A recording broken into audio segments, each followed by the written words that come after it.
Un Congreso asediado finalizó la victoria del presidente electo Joe Biden el día jueves por la mañana, culminando un día de disturbios que se volvieron mortales y paralizaron brevemente a las instituciones más poderosas de la nación. Fue el último paso para afirmar la elección de Joe Biden antes de la toma de posesión del 20 de enero, pero se vio empañado por la violencia impulsada por el presidente en funciones, Donald Trump, quien instó a sus seguidores a marchar hacia el Capitolio para presionar a los legisladores para que revoquen los resultados. El vicepresidente Mike Pence determinó formalmente la victoria de Biden cuando el reloj dio las 3:32 am del jueves por la mañana. Aunque el resultado nunca estuvo en duda, Donald Trump diseñó la sesión bicameral del Congreso como una especie de última opción, suplicando durante semanas para que sus partidarios acudieran a Washington para interrumpir el proceso ceremonial de recuento de votos electorales. Miles obedecieron, apresurando a la policía del Capitolio y sumiendo los procedimientos típicamente ceremoniales en un caos. El vicepresidente Mike Pence, la presidenta de la Cámara de Representantes Nancy Pelosi y otros líderes del Congreso fueron llevados a un lugar seguro cuando una turba se apoderó del Capitolio y cerró los procedimientos durante horas. Lo que se desarrolló en el Capitolio dio la culminación de meses de exhortaciones de Donald Trump a sus aliados para que anularan el resto de los resultados de las elecciones de 2020, basándose en afirmaciones infundadas de fraude. Los legisladores tuitearon urgentemente al presidente para despedir a sus partidarios y describieron en tiempo real la violencia y la destrucción que estaban presenciando. Algunos inmediatamente llamaron a la conducta de Trump imputable, mientras que otros, republicanos y demócratas, lo describieron como un intento de golpe y una insurrección. Ya es suficiente, declaró la senadora Lindsey Graham, quien hasta el miércoles por la noche había alentado a Donald Trump a continuar con las impugnaciones legales de su derrota, incluso después de que quedó claro que estaba promoviendo afirmaciones infundadas de fraude. Se necesitó una ola de refuerzos de la policía y la Guardia Nacional para finalmente devolver el orden al Capitolio el día miércoles por la noche, pero no antes de que la policía disparara fatalmente a una mujer y se reportaran otras muertes y heridas en relación a los disturbios. El episodio pareció fortalecer la determinación de los legisladores de seguir adelante con la certificación de la victoria de Joe Biden y dejar de lado los desafíos prometidos a los resultados de los leales a Trump en la Cámara y el Senado. Prescindieron de una objeción a los electores de Arizona presentada momentos antes de que la mafia pro-Trump cerrara el Capitolio, y un puñado de republicanos del Senado que antes parecían ansiosos por respaldar los esfuerzos de Donald Trump cambiaron de rumbo, lo que impidió que los republicanos de la Cámara presentaran desafíos exitosos a los resultados en Georgia, Michigan y Nevada. Pence también jugó un papel al marcar el comienzo de la presidencia de Biden. El vicepresidente estaba obligado constitucionalmente a presidir la sesión y enfrentó una intensa presión por parte de Donald Trump para firmar una autoridad inexistente para anular unilateralmente los resultados de las elecciones. Y aunque ya se había dicho a Trump que no haría tal cosa, regresó al Capitolio luego de los disturbios con un mensaje aún más contundente. Para aquellos que causaron estragos en nuestro Capitolio hoy, ustedes no ganaron, dijo Pence. Los líderes del Congreso pronunciaron comentarios igualmente desafiantes a su regreso al Capitolio. Debemos y demostraremos al país, y de hecho al mundo, que no seremos desviados de nuestro deber, dijo Pelosi. A aquellos que participaron en la alegre profanación de nuestro templo de la democracia, se hará justicia. El líder de la minoría del Senado, Chuck Schumer, quien temprano en el día estaba de humor para celebrar el aumento de su partido a victoria en 2 elecciones del Senado de Georgia, probablemente catapultándolo al líder de la mayoría a fines de este mes, atribuyó la violencia y la incitación de Donald Trump y dijo el 6 de enero, 2021 pasaría junto al ataque de Pearl Harbor como un día que vivirá en la infamia. El líder de la mayoría del Senado, Mitch McConnell, calificó los disturbios como una insurrección fallida. Vamos a volver y a hacer lo nuestro, dijo a los periodistas el senador Joe Manchin. Cueste lo que cueste, estos matones no nos están ahuyentando. Alrededor de las 10:30 de la noche, el Senado rechazó un desafío de los votos del Colegio Electoral de Arizona, 6-93.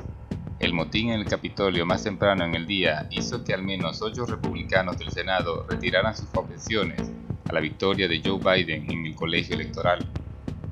Pero los senadores Josh Hawley, Ted Cruz, Cindy Hyde Smith, Roger Marshall, Tommy Tuberville y John Kennedy votaron a favor. La Cámara hizo lo mismo, derribando abrumadoramente el desafío, a pesar de que 121 republicanos, más de la mitad de la conferencia republicana, lo apoyaron. Poco antes de la 1 de la madrugada, el Senado rápidamente disipó también el desafío de los votos de Pensilvania, rechazando el esfuerzo liderado por Hawley, 7-92, sin ningún debate. La Cámara rechazó la impugnación 138-282 poco después de las 3 de la mañana. Pero el tumultuoso día y la larga noche parecieron desgastar a los legisladores. Una mujer murió esta noche y ustedes están haciendo estas objeciones, dijo el representante Conor Lamb, señalando a los republicanos y acusándolos de mentiras, que, según él, fueron las mismas que inspiraron el motín el día miércoles. La amenaza directa a los legisladores, que fue seguida por imágenes impactantes de alborotadores pro-Trump, que se abrían paso a la fuerza en habitaciones que se cree que son las más seguras del país, pareció agudizar la furia bipartidista dirigida hacia Trump.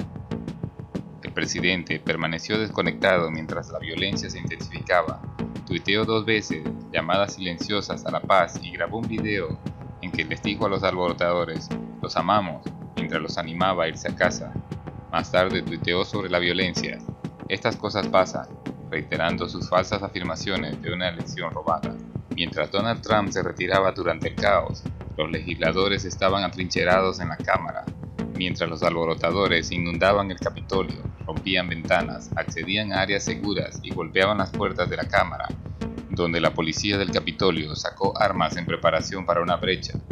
Mientras se protegían de la mafia, algunos legisladores tuitearon condenas a Trump, pidieron su destitución y reprimendas bipartidistas al presidente por hacer poco para tratar de sofocar los disturbios, incluso después de que consumieron el Capitolio.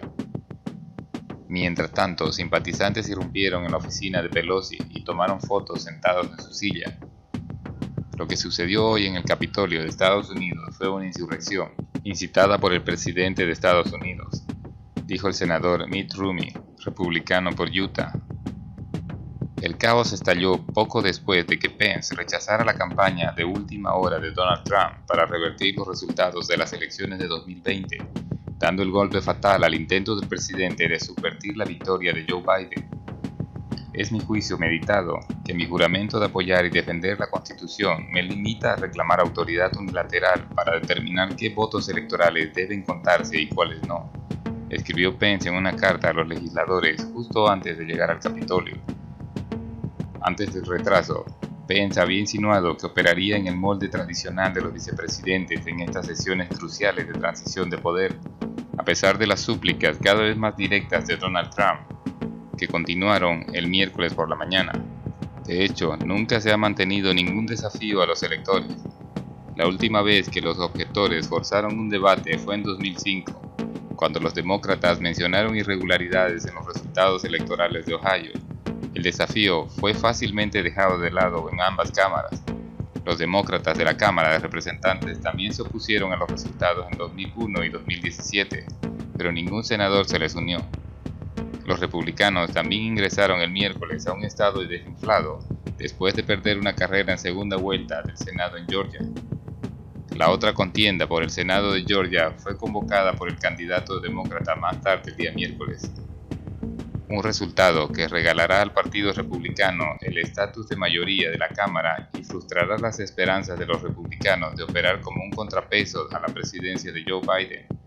Ese desarrollo ya había llevado a algunos detractores republicanos de Trump a cuestionar la sabiduría de proceder en un proceso destinado a deslegitimar los resultados electorales. Antes de la violencia, el esfuerzo ya había dividido al partido de Donald Trump, con más de 100 republicanos de la Cámara de Representantes y al menos una docena de republicanos del Senado planeando oponerse a la victoria de Biden, mientras que el liderazgo republicano del Senado advirtió a su grupo contra el esfuerzo. Los legisladores de ambos partidos pasaron gran parte de esta semana elaborando estrategias sobre las payasadas de la sala, incluida Pelosi, que había trabajado con líderes clave de la delegación estatal en detalles como el orden de los discursos de la sala.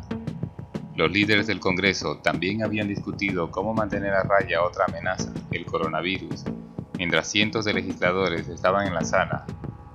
El martes por la tarde, el médico del Capitolio emitió un memorándum instando a los legisladores a mantener distancia en la Cámara, una tarea difícil cuando todo el Congreso está obligado a pasar al menos un tiempo en la Cámara al mismo tiempo. Para Donald Trump, quien ha presionado a sus aliados para que desafíen la victoria de Joe Biden durante semanas, el esfuerzo por permanecer en el poder se produjo cuando él y su compañía se enfrentaron al peligro legal cada vez mayor al ampliar las investigaciones dirigidas por el fiscal del distrito de Manhattan y el estado de Nueva York. Para los legisladores que respaldan su esfuerzo, es un reflejo del control de Donald Trump sobre la base del Partido Republicano, que ve los esfuerzos para anular los resultados de las elecciones de 2020 como la prueba definitiva de lealtad. Poco después del final del día caótico y desgarrador, incluso algunos republicanos que anteriormente habían respaldado el esfuerzo de Trump lo abandonaron.